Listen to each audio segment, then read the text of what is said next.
네, 업앤다운 함께 하겠습니다. 오늘은 AJ 인베스트먼트 이재규 대표 나오셨습니다. 어서 오세요. 안녕하세요. 네, 대표님 오늘 장은 월요병이 있는 듯합니다. 시장이 너무 힘이 드네요. 오늘의 하락을 어떻게 좀 해석을 해봐야 되는지 궁금한데 일단은 국제신용평가사 무디스가 미국의 신용 등급을 하향 조정했다라는 여파가 좀 있는 것 같은데요. 일각에선 좀 제한적일 거라고도 보고 있고요. 시장 어떻게 해석하세요? 네, 방금 전에 말씀해 주신 것처럼 미국의 신용 등급이 강등이 됐습니다. 그래서 영향을 좀 받고 있는 것 같은데 사실 이 내용 같은 경우는 새로운 내용이라고 보긴 어려워요. 다른 신용평가사에서는 일단 미국의 신용 등급을 이전부터 좀 내려놨었던 상황이거든요. 그래서 그에 따른 여파가 있지 않나라고 생각이 되겠지만 우리가 크게 문제는 아니지 않나 저는 이렇게 좀 말씀을 드리고 싶습니다. 다만 여기서 신용 등급이 강등된 이후에 우리가 좀 고민을 해볼 부분이 뭐냐면 지금 미국 같은 경우는 어쨌든 부채가 굉장히 많이 늘어나 있는 상황이거든요. 그래서 트럼프가 당선된 이후에 관세 정책이라든지 다른 나라, 다른 국가들과 경쟁 관계가 계속해서 좀 격화됐었던 상황이죠. 네. 근데 그렇게 격화된 이후에 미국 쪽에서는 이제 감세안을 트럼프 입장에서는 내놨을 가능성이 높거든요.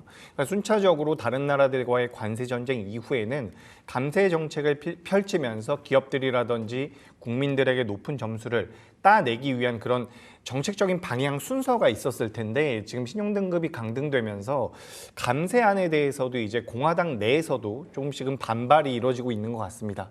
그러니까 지금 우리가 신용등급이 강등됐다라는 부분은 어떻게 보면 우리가 알고 있었던 부분인데 네. 그 부분들로 인해서 감세안 자체가 진행이 되지 못한다라고 한다면 지금 이제 트럼프가 생각했었던 것과는 시장 흐름 자체가 좀 다르게 흘러갈 가능성이 높지 않을까 그런 분석이 좀 나오고 있는 것 같거든요.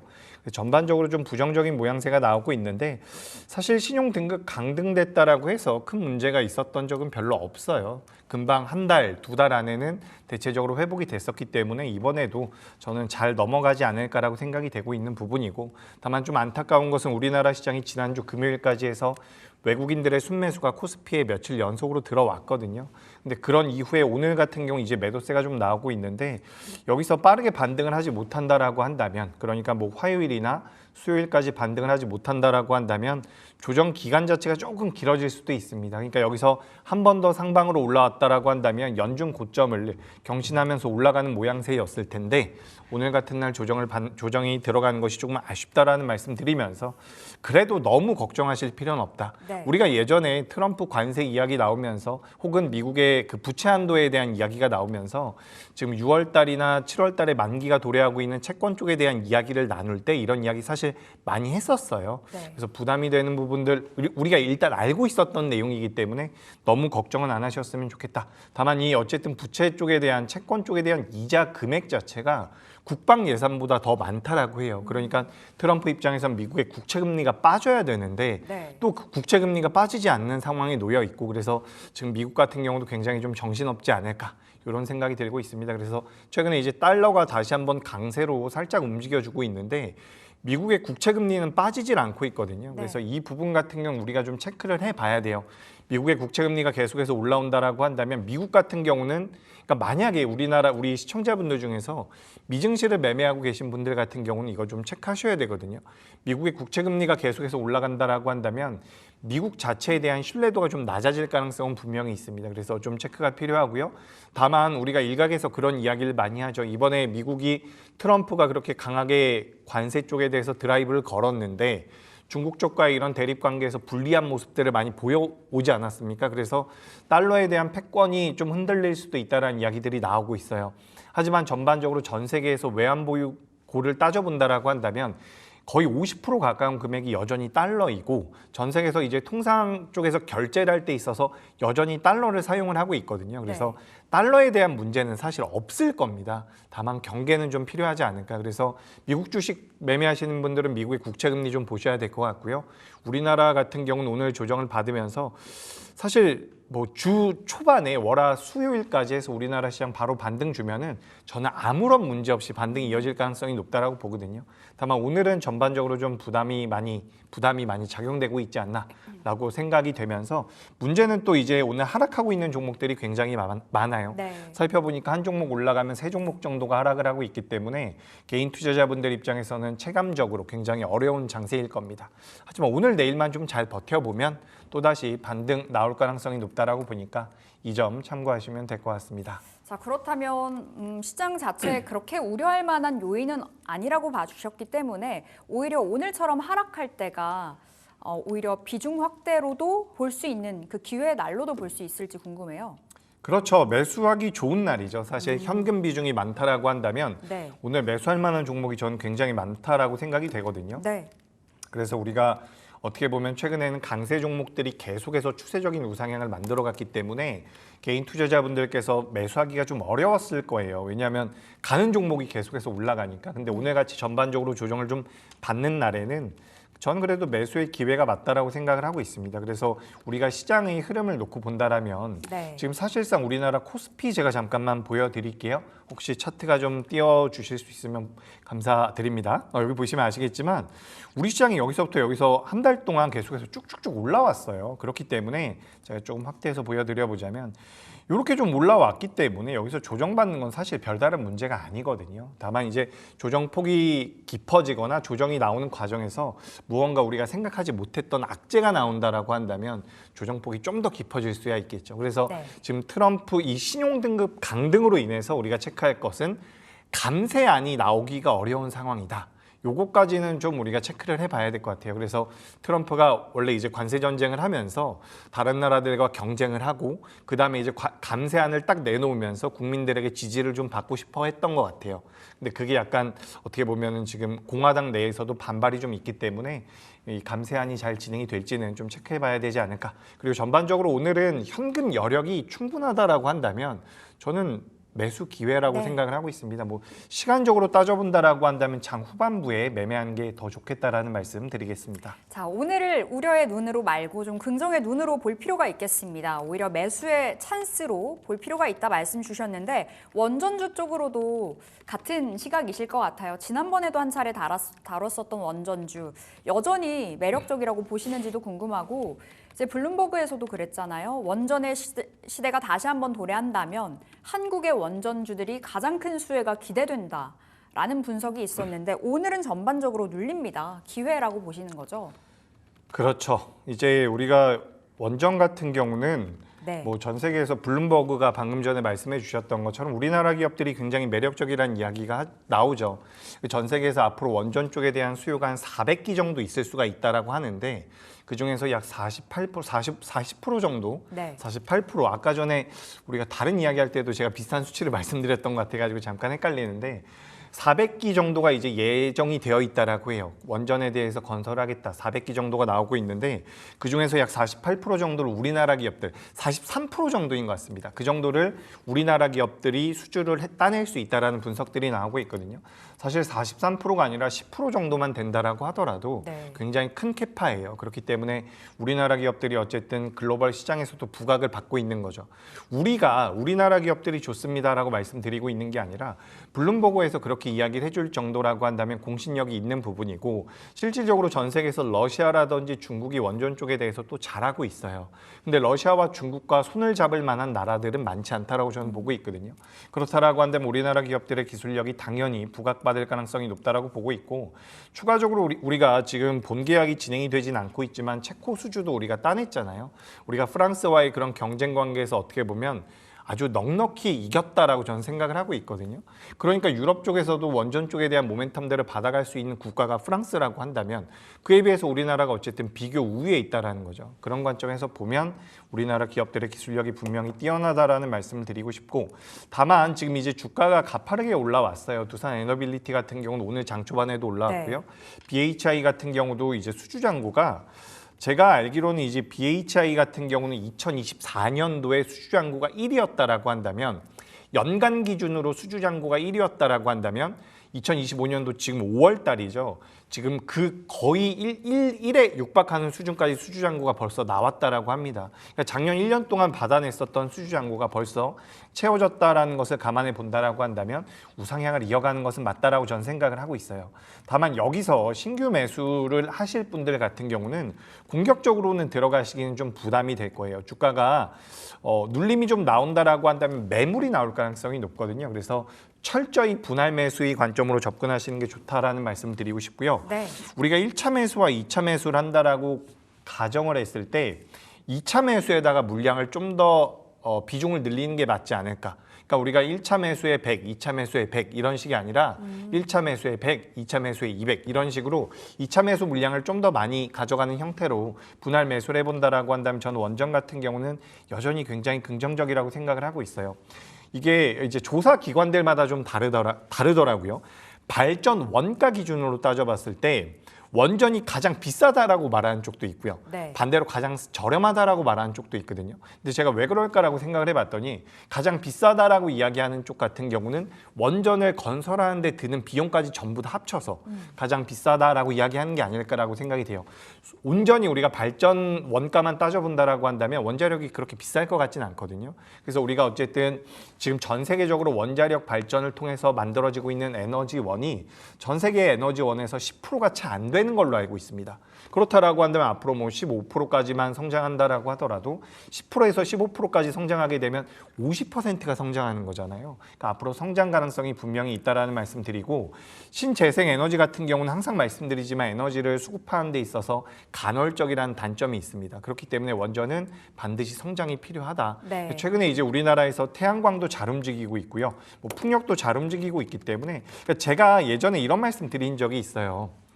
에너지와 관련돼서 우리가 관심을 좀 가져봐야 된다. 그래서 그런 말씀 드린 적이 있는데 요즘에 이제 뭐 태양광이나 풍력도 잘 올라오지만 글로벌 시장에선 원전 쪽에 대한 관심이 좀 더 높지 않을까. 그리고 이제 블룸버그에서 대한민국을 콕 집어 말한 것 역시 굉장히 좋은 주가 상승의 모멘텀이 될 수 있지 않을까. 기술력에 대한 증명이 아닐까라는 말씀 드리겠습니다. 네, 지난주 월요일에도 대표님 나오셨을 때 우리 원전 이야기 했었거든요. 그때 네. BHI, 한전 KPS 관심주로 담아보자 뭐 이렇게 이야기 주셨었는데 BHI가 어느새 뭐 3만 원대 말씀 주셨는데 4만 원 도달이 됐거든요.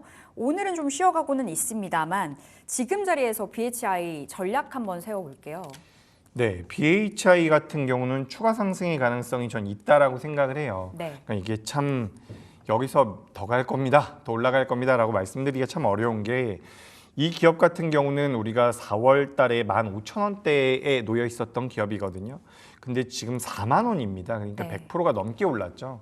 그래서 여기서 뭐 추가적으로 빠르게 더 올라갈 겁니다라고 말씀드리긴 좀 어려울 것 같지만 이제 이런 기업들이 우상향을 조정을 받을 듯 안 받는 경우가 또 있거든요. 그렇기 때문에 아까 전에 말씀드렸던 것처럼 저는 분할 매수의 관점으로 보신다라고 한다면 웬만하면 종가 기준으로 조금씩 담아보시면 저는 그래도 수익 매도는 할 가능성이 높다라고 생각을 하고 있거든요. 그러니까 수주잔고가 작년 1년 통틀어서 1.5조 정도 됐던 걸로 제가 기억을 하고 있는데 네. 올해 상반기만 1.3조 정도가 나온 것으로 알고 있어요. 그래서 연말로 가면 갈수록 수주잔고가 더 붙어줄 가능성이 높고 그런 관점에서 본다라고 한다면 또 추가 상승의 가능성은 전 있다라는 말씀을 드리고 싶습니다. 그래서 배열 회수 보일러라고 이야기가 되고 있죠. 우리가 화력 발전을 이용하게 되면 거기서 또 열이 나오게 되는데 그 열을 이용해 가지고 또 에너지원을 만들 수 있는 그런 이제 배열 회수 보일러. 그러니까 BHI도 마찬가지고요. 두산 에너빌리티 같은 경우도 그쪽 사업을 영위를 하고 있거든요.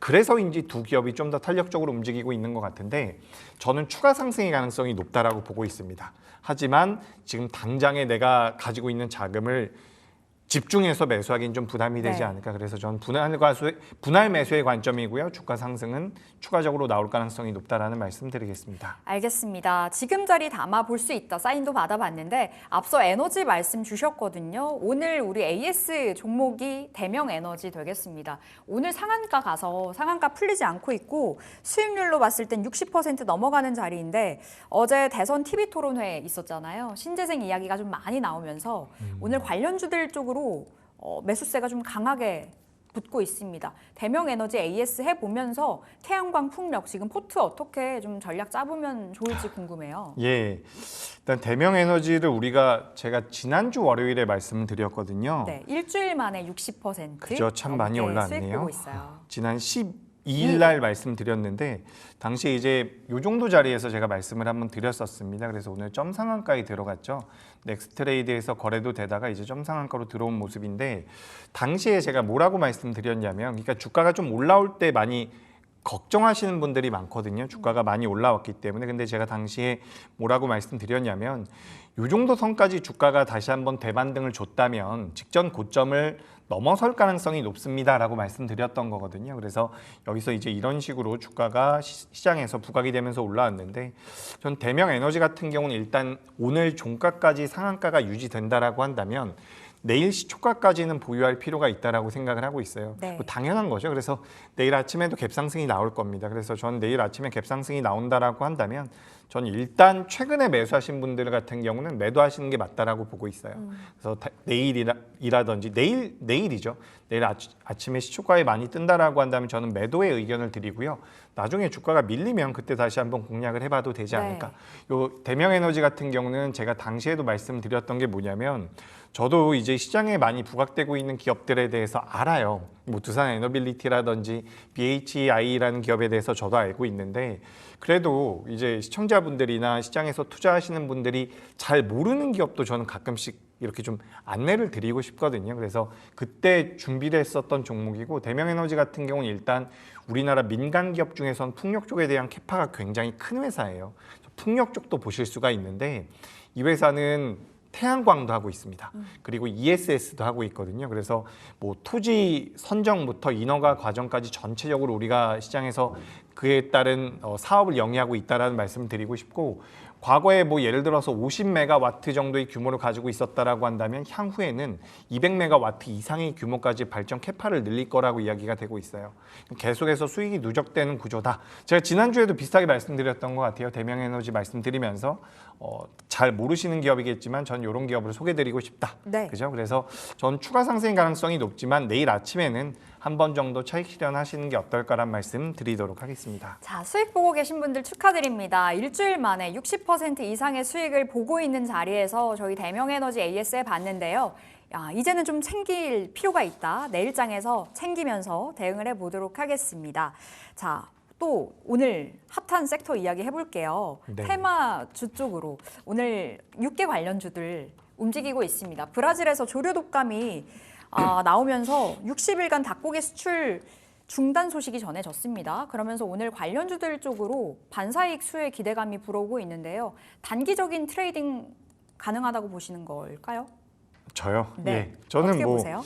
괜찮습니다. 매매해 볼만하지 않나라고 생각을 하고 있어요. 지금 네. 근데 이게 참 거래가 엄청나게 적은 기업들이거든요. 마니커도 그렇고 뭐 체리브로 같은 경우도 그렇고요. 하림 같은 경우도 거래 대금이 지난주 금요일까지만 해도 굉장히 작았습니다. 근데 오늘 전반적으로 시장에서 부각이 됐었던 것은 방금 전에 말씀해 주신 조류 독감과 관련되어 있는 부분이죠. 근데 이게 저도 이 정도 수준인지 몰랐는데 네. 우리가 해외에서 수입해오는 그 육개 중에서 80% 이상이 브라질산이라고 해요. 순살 치킨 드시죠? 네. 순살 치킨 거의 대부분이 브라질산이래요. 아, 그래요? 네.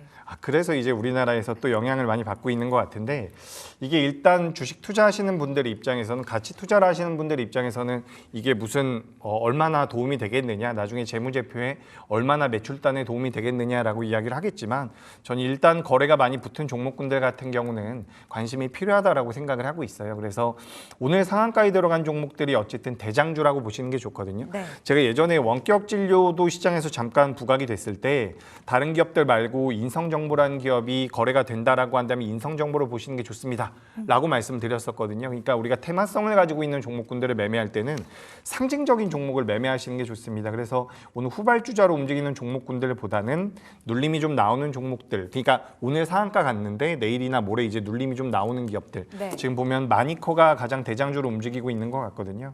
그래서 마니커를 보시는 게 어떨까. 이게 시가총액이 500억입니다. 그래서 주식 투자를 오래 하지 않으신 분들 같은 경우는 저는 지양하시는 게 안 하시는 게 맞겠다라는 네. 말씀 드리고 싶고 또 이제 좀 규모가 난 큰 종목을 선호해라고 한다면 하림 같은 경우는 그나마 좀 나아요. 이건 이제 시가총액이 3천억이 좀 넘거든요.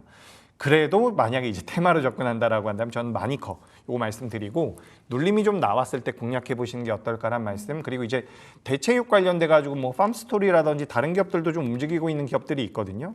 근데 이런 기업들 같은 경우는 테마단에서 볼 때는 마니커에 뒤처질 가능성이 높으니까 저는 오히려 제외하시는 게 맞지 않을까 이렇게 네. 말씀드리겠습니다. 기민한 대응이 좀 필요한 만큼 웬만하면은 좀 지양하는 쪽으로 말씀을 주셨는데 그럼에도 불구하고 대장 쪽으로는 눈길 주기 유효하다 말씀 주셨고요. 마니커 지금 상한가입니다. 상한가 풀리고 어느 정도 안정된 자리에서 단기 트레이딩은 가능하다. 이렇게 사인 받아봤습니다.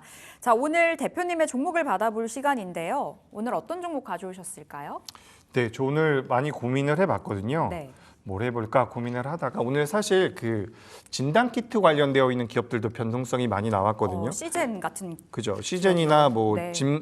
진매트릭스라든지 여러 가지 기업들이 변동성이 나왔는데 오늘 뭐 이거 잠깐 시간이 될 것 같아서 제가 빠르게 말씀드려보자면 오늘 뭐 니파 바이러스라든지 네. 뭐 여러 가지 진단키트 홍콩 쪽에서 또 코로나 감염으로 인해서 사망자도 나왔다라고 해요. 그래서 오랜만에 관련되어 있는 종목들이 좀 변동성이 나오더라고요. 그래서 이런 기업들 같은 경우도 좀 체크가 필요하시다라는 말씀 드리고 만약에 이런 내용들이 이어진다라고 한다면 다음 주에 제가 종목을 준비해 오도록 하겠습니다. 그리고 오늘은 제가 뭐를 준비했냐면 이 우크라이나 재건과 관련되어 있는 기업 중에 하나 눈에 들어온 게 있어가지고 네. SY 스틸텍이라는 기업이 있어요. 우리가 이제 우크라이나 재건과 관련되어 있는 기업들을 이야기할 때는 뭐 전진 건설 로봇이라든지 대동기업 같은 기업들을 많이 이야기를 하거든요. 근데 한때는 이 SY 스틸텍이 어떻게 보면 대장주의 역할을 하면서 변동성을 많이 보여왔었습니다. 근데 이게 이제 제가 보니까 뭐 데크 플레이트라든지 그리고 차암제 쪽에 대한 메리트가 나오는 기업이라고 해요. 그러니까 실질적으로는 SY 스틸텍의 모회사라고 할 수 있는 SY 같은 경우는 우크라이나 쪽과 MOU를 진행을 하고 있는 부분인데 그에 따라서 뭐 같이 테마성으로 엮이면서 변동성이 나오고 있다라고 보면 됩니다. 근데 일단 트럼프가 푸틴과 통화를 하겠다라는 내용들이 나오면서 오늘 전반적으로 시장이 안 좋은 상황에서도 나름대로 견조한 모습이 나오고 있죠. 근데 이 기업 같은 경우는 방금 전에 잠깐 말씀드렸던 것처럼 차음제 쪽에 대한 수요, 매출이 올해부터 만들어질 가능성이 높아요. 그러니까 층간 소음을 막아주는 거죠. 차음제 쪽에 대한 메리트가 2025년도에 부각될 가능성이 굉장히 높고 우크라이나 재건 쪽으로도 한번 강력한 시세가 나왔었던 적이 있는 기업이기 때문에 여기서 하반 경직을 보인다라고 한다면 전 단기적으로는 주가 상승의 가능성이 높다라고 보고 있습니다. 그동안 대장주라고 이야기했었던 종목들보다도 좀 안정적인 위치에서 움직이고 있기 때문에 전 이 기업 관심 있게 보시는 게 어떨까. 현재 그래서 6,080원대에서 거래가 되고 있는데 현재가 이하에서 공략이 가능하고요. 이 기업 같은 경우는 시가총액이 1,800억 정도 되고 있는데 거래 대금이 그렇게 많이 붙지는 않고 있어요. 하지만 이제 충분히 조정을 받았다라고 생각을 하고 있기 때문에 여기서 다시 한번 거래가 붙어준다라고 한다면 전 우상향이 좀 더 이어질 수 있지 않을까. 그래서 단기적으로 요 7,000원 선까지만 121선이거든요. 제가 목표가는 좀 짧게 121선 7,000원까지 잡아드리고요. 손절가는 5,500원으로 말씀드리겠습니다. 네, 오늘 SY 스틸텍 받았습니다. 우크라이나 재건 관련해서 종목으로 보시면 되겠고요. 목표가는 121선 7,000원 그리고 손절가는 5,500원 바라보겠습니다. 자, 이제 인베스트먼트 이재규 대표 함께했습니다. 말씀 고맙습니다.